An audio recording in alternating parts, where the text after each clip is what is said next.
On the early morning of Saturday, July 5, 1997, a man and his son-in-law arrived on the shores of Oxford Lake, a shallow, weedy body of water about 45 miles north of Grand Rapids, Michigan.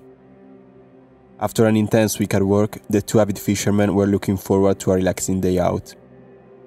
As they unloaded the boat from the trailer and prepared to get in the water, they had started scouring the surface of the lake, looking for the best spot in which to position themselves, when their eyes fell on a weirdly shaped object, partially emerging from the water about 100 yards offshore.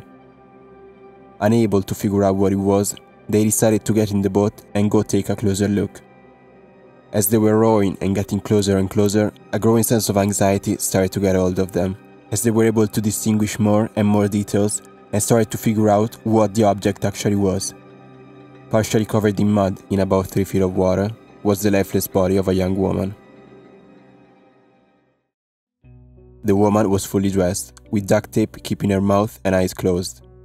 Her hands were tightly handcuffed behind her back, and her legs and waist were bound with metal chains, secured with heavy padlocks and attached to concrete blocks to weigh the body down. Having been in the water for quite some time, the body had now resurfaced as a result of bacterial gassing. Shaken by what they just saw, the two men immediately contacted local authorities whom, after having recovered the body, started working on giving the victim a name. The woman was soon identified as 19 years old Rachel Timmerman. At the time, she was already known to authorities in the area due to a recent involvement in a trial against a man whom she'd accused of having sexually assaulted her. It all started 11 months before, on August 6, 1996, when two of her friends invited Rachel to join them for a card game that evening. The young woman had become a mother only a few weeks prior, and although she got help from her family, she'd been very busy taking care of her baby daughter Shannon. So when her friends offered the opportunity for a little change of pace, she gladly agreed, looking forward to a few hours of fun.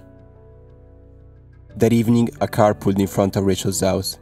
The woman waved goodbye to her family members, left the house, and climbed into the vehicle, joining her two friends, Wayne Davis and Mikey Gabriel, and their driver, a middle-aged man who introduced himself as Marvin Gabriel, Mikey's uncle. For the next few hours, the four played cards and enjoyed the night, until eventually they ran out of beer, at which point they decided to take a break and go buy some more. So they once again climbed into Marvin's car and began heading towards the store. A few hours later, in the early morning of the 7th of August, Marvin's car once again pulled in front of Rachel's family's house. This time, as soon as the vehicle came to a halt, Rachel pushed the car door open and began running as fast as she could towards the front door of her house. When she got in, she locked the door behind her, hysterically shouting at her sister to not for any reason let the man inside, while blood from a wound on her nose dripped on her mud-stained clothes. When she finally was able to collect herself, Rachel told her family what had happened. She explained that, as they were heading to buy more beer, Marvin had suddenly stopped the car and ordered Wayne and Mikey to get out. Then he had driven to a secluded location, forced Rachel out the vehicle, and dragged her out of sight into a wooded area, where he sexually assaulted her and beat her to get her to stop resisting. He had done it once, twice.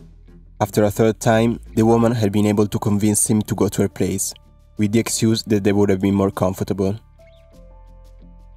Rachel concluded that she was too scared to press charges, after the man had threatened to kill Shannon and make her watch if she went to the police. Despite her reluctance, her family members were eventually able to convince the young woman that getting authorities involved was the best thing to do. And so, that afternoon, Rachel reported the assault to the Newaygo County Sheriff. The police immediately launched an investigation, interviewing Rachel's friend Wayne Davis, who confirmed how Marvin had forced him and Mikey out of the car. When investigators tried to get in contact with Marvin, he refused to cooperate or answer any question. However, he provided authorities with a written statement in which he gave his own account of the events.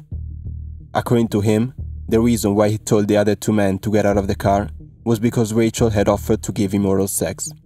And so, as soon as they were left alone, they headed to a secluded location. He then went on to say that the woman had begged him to have full intercourse, which he refused to do, and so she decided to sue him out of frustration for having been rejected.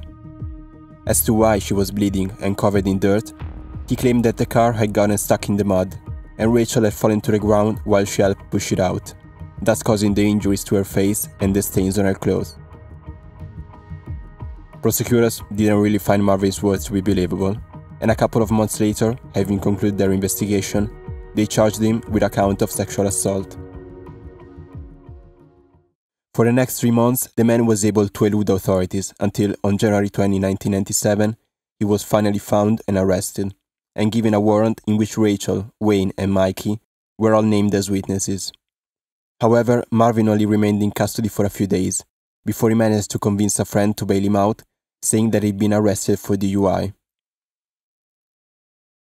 A couple weeks had gone by, when on February 13, a female friend of Wayne Davis went by his house to pick the man up and drive him to jail, where he was supposed to begin serving a 90-day term resulting from a DUI charge. However, when she got there and knocked on the front door, nobody answered. Noticing that the door was unlocked, she let herself in, worrying that something might have happened to her friend. But after looking all over the house, she realized to her surprise that the man wasn't there. Left behind on a kitchen chair was an army jacket that Wayne always wore. His personal effects in the house likewise seemed untouched, except that his stereo equipment was missing. Wayne was never seen alive again, and no one seemed to know what could have possibly happened to him. However, a few weeks later, Marvin tried to sell his stereo equipment at a local pawn shop, with the serial numbers ground off.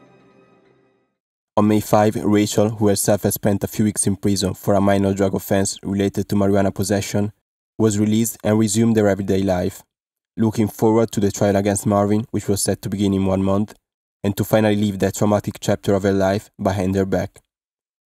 But it wasn't over yet. During those 30 days, Marvin kept tormenting her, threatening to kill her and her baby every time she ran into him in town. She was tired, afraid, and starting to question whether or not she should testify. Meanwhile, as the date of the trial got closer and closer, Rachel received several phone calls from a young man named John, who was hoping to take her out on a date. Flattered by the man's interest and wanting to distract herself for a little while, she finally agreed to go out with him. So, on the evening of the 3rd of June, 2 days before the trial, Rachel told her father Tim that she was heading out for a dinner date and would be home in a couple hours. She also added that she was bringing baby Shannon with her because John had said he wanted to meet her. The following day, when Rachel still hadn't come home, her family members began to grow concerned, worrying that something bad may have happened to her, and were thinking about going to the police when they received a letter, handwritten by Rachel, in which she declared to have met the man of her life and said she would be gone for a few weeks. Despite how strange the letter sounded, Rachel's family members were absolutely positive that the handwriting was legit, and decided that the only thing they could do was to wait for her to come home. The following day, on June 5, the court hearing for Marvin Gabriel still happened. However, since both Wayne and Rachel, the prosecution's two witnesses, were now unaccounted for, the state was forced to drop all charges against the defendant. In addition, in the following days, prosecutors received letters, which were once again confirmed to be handwritten by Rachel, in which she stated that she had married and had moved to Arkansas with her husband and daughter, and also apparently confessed to having lied about the sexual assault, and said she wouldn't have been able to live with herself, sending to prison an innocent man. Once again, despite this kind of behavior wasn't like her at all, Rachel's parents remained convinced that the letters were genuine, and because she was an adult, there wasn't really anything they could do except waiting for her to come home. The situation was basically the same a month later, when two fishermen discovered Rachel's body floating in a local lake. After the victim was identified, the autopsy revealed that she'd been in the water for about a month, and, most disturbingly, determined the cause of death to be drowning, meaning that the woman was still alive when she was placed in the water. The time frame of her death led authorities to believe that it had probably happened not long after she and her baby daughter were picked up by John. However, despite having thoroughly searched the lake, no trace had been found of baby Shannon's body. From the very beginning, investigators had their sights set on Marvin Gabriel as a possible suspect, as he was the only person who would have really benefited from Rachel's death. So, the first thing they did was to go to the man's house to question him about his involvement. Unsurprisingly, the man was nowhere to be found. However, in his yard, police found concrete blocks very similar to those bound to Rachel's body. The discovery was enough to obtain a search warrant for his house. Inside, there were 2 keys that matched the padlocks used to secure the chains around the victim. Investigators were then led by Marvin's nephew, Mikey, to a campsite that his uncle frequently used, hidden deep into the forest in a remote area. A tent was still pitched there. Scattered on the ground were bolt cutters, chains, duct tape, a woman's hair clip, and silicone nipples for a baby bottle. But the most disturbing thing the police found was a book on Colleen Stan, a young woman who was abducted in 1977 and kept as a slave for 7 years, which led authorities to think that Marvin might have considered the possibility of doing the same to Rachel.